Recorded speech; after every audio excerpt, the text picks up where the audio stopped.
আসসালামু আলাইকুম প্রিয় কলজার বাজিরা আর বিহাই বিহানেরা, আমি আপনাদের কাদের বিহায় আরেকটা লইয়া কটকড়া ভিডিওতে আপনাদেরকে স্বাগতম জানাচ্ছি। এই ভিডিওতে আমি আপনাদেরকে বান্দরবন বাস টার্মিনাল থেকে শুরু করে নীলগিরি পাহাড় পর্যন্ত যতগুলো পাহাড় পর্বত আছে সব দেখাবো, আর নীলগিরি পাহাড় সম্পর্কে কিছু গুরুত্বপূর্ণ তথ্য আপনাদের সামনে তুলে ধরবো। এই ভিডিওটা কিন্তু আমি খুবই কষ্ট করে ধারণ করেছি, কারণ বুঝতেই পারছেন পাহাড়ি রাস্তা, আঁকা বাঁকা, উঁচু নিচু এবং অনেক ভাঙাচোরা রাস্তা, যেখানে গাড়ির উপরে দাঁড়িয়ে থেকে ভিডিও করা খুবই কষ্টের একটা বিষয়। তারপরেও আমি দেখছি আপনারা দেখবেন না, তা কী করে হয়, তাই শত কষ্ট সহ্য করেও ভিডিওটা ধারণ করে ফেললাম। যেহেতু এই ভিডিওটা আমি একটু হলেও কষ্ট করে ধারণ করেছি, সেহেতু আপনাদের কাছ থেকে একটু লাইক, কমেন্ট এবং শেয়ার আশা করতেই পারি। আরেকটা কথা হচ্ছে, আপনারা ভিডিওটা শেষ পর্যন্ত দেখবেন, কারণ এই ভিডিওর যত শেষের দিকে যাব ততই অসাধারণ দৃশ্য আপনারা উপভোগ করতে পারবেন। আমরা রাজশাহী সরকারি সিটি কলেজ অনার্স চতুর্থ বর্ষ প্রাণীবিদ্যা বিভাগের শিক্ষার্থীরা আমাদের বার্ষিক শিক্ষা সফরের জন্য নীলগিরি পাহাড়ে যাই।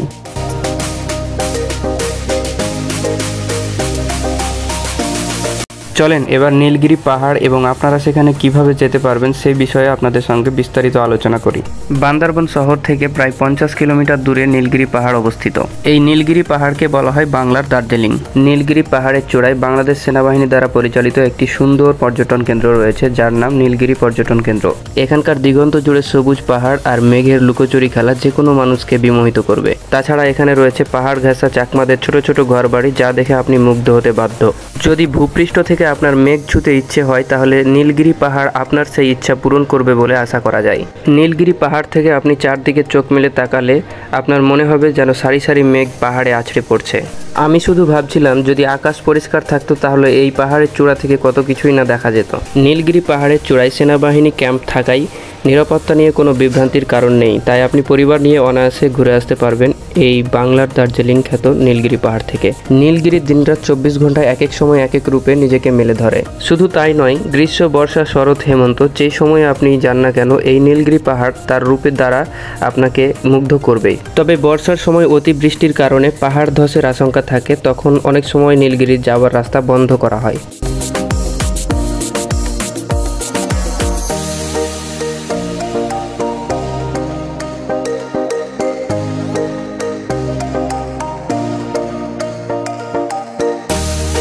চলুন এবার জেনে নেই দেশের বিভিন্ন জায়গা থেকে নীলগিরি পাহাড়ে কিভাবে যাবেন। আপনি বাংলাদেশের যেই প্রান্ত থেকেই যান না কেন, প্রথমে আপনাকে বান্দরবন শহরে যেতে হবে। তারপরে বান্দরবন থেকে নীলগিরিতে আপনারা যেতে পারবেন জিপ, চাঁদের গাড়ি, মাহেন্দ্র, সিএনজি অথবা লোকাল বাসে করে। সব থেকে ভালো হয় আপনারা যদি যে কোনো একটি গাড়ি রিজার্ভ করে নেন, এতে করে আপনি আশেপাশে আরও কিছু ভালো জায়গা ঘুরে দেখতে পারবেন। আপনারা গাড়ি ভাড়া নেওয়ার সময় কোন কোন জায়গাগুলো ঘুরে দেখবেন সেই বিষয়ে ভালোভাবে কথা বলে নেবেন। আমরা বান্দরবন থেকে নীলগিরিতে যাওয়ার জন্য 2টি চাঁদের গাড়ি রিজার্ভ করে নিয়েছিলাম। চাঁদের গাড়িগুলোতে করে 12 থেকে 14 জন যাত্রী যেতে পারবেন। রাস্তায় যদি কোনো সমস্যা না থাকে, তাহলে বান্দরবন থেকে নীলগিরিতে যেতে মোটামুটি 2 ঘন্টার মতো সময় লাগতে পারে। সদস্য সংখ্যা কম কিংবা কম খরচে যেতে চাইলে আপনারা লোকাল বাসে যেতে পারেন, তবে লোকাল বাসে গেলে একটু সময় বেশি লাগবে। নীলগিরি পর্যটন কেন্দ্রে যাওয়ার জন্য পর্যটকদের কাছ থেকে টিকিট বাবদ জন প্রতি 50 টাকা এবং গাড়ির জন্য আলাদা 300 টাকা পার্কিং ফি নেওয়া হয়।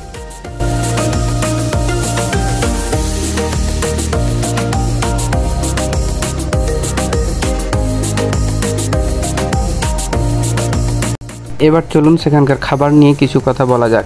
নীলগিরি পর্যটন কেন্দ্রের ভিতরে একটি সেনাবাহিনী দ্বারা পরিচালিত রেস্টুরেন্ট রয়েছে। খুব বেশি যদি খিদা লাগে তাহলে আপনারা সেখানে খেতে পারেন।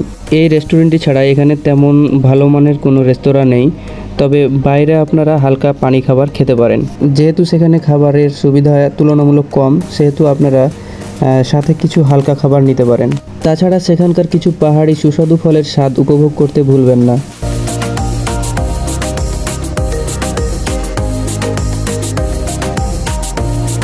নীলগিরি পাহাড় দেখার পাশাপাশি কাছাকাছি অবস্থিত আরও বেশ কিছু দর্শনীয় স্থান রয়েছে। সেই জায়গাগুলো দেখার জন্য যে গাড়িটি রিজার্ভ করবেন তার সাথে আগে কথা বলে নেবেন। নীলগিরির আশেপাশে দর্শনীয় স্থানের মধ্যে চম্বুক পাহাড়, শৈলপ্রপাত, মেঘলা পর্যটন কেন্দ্র, নীলাচল, স্বর্ণ মন্দির এবং বগা লেক অন্যতম।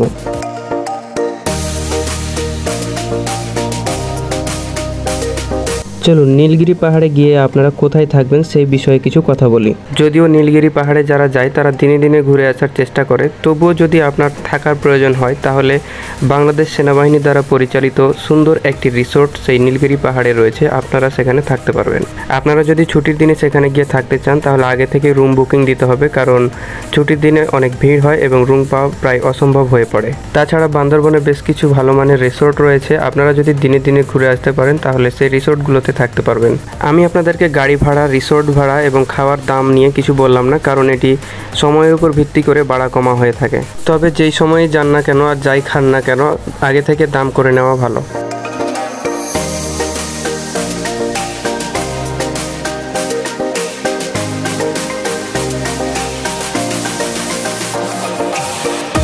বান্দরবন থেকে নীলগিরি পাহাড় সম্পর্কে আমি যতটুকু জানি ততটুকু আপনাদের সাথে শেয়ার করলাম। চলুন এবার আমার মূল ভিডিওতে ফিরে যাওয়া যাক। ভিডিওর শুরুতে আমি বলেছিলাম ভিডিওটা যারা শেষ পর্যন্ত দেখবেন, যতই শেষের দিকে যাবেন ততই সুন্দর সুন্দর দৃশ্য উপভোগ করতে পারবেন। আশা করি আমি তা দেখাতে পেরেছি। এরকম পাহাড়ি আঁকাবাঁকা রাস্তা যেখানে গাড়িতে বসে থাকাই অনেক কষ্টকর, সেখানে আমি দাঁড়িয়ে অনেক কষ্টে ভিডিওগুলো ধারণ করে আপনাদেরকে দেখানোর চেষ্টা করছি। আপনারা দেখছেন চারদিকে সবুজ পাহাড় আর পাহাড় এবং রাশি রাশি মেঘের মনোমুগ্ধকর খেলা। প্রায় 50 কিলোমিটার দূরত্ব অতিক্রম করার পরে আমরা নীলগিরি পাহাড়ে এসে পৌঁছালাম। ভিডিওটা সবাই লাইক, কমেন্ট, শেয়ার করবেন এবং পরবর্তী ভিডিওতে আমি নীলগিরি পাহাড়ের উপরে সব দৃশ্য নিয়ে হাজির হব। ততক্ষণ সবাই ভালো থাকবেন, সুস্থ থাকবেন। আসসালামু আলাইকুম।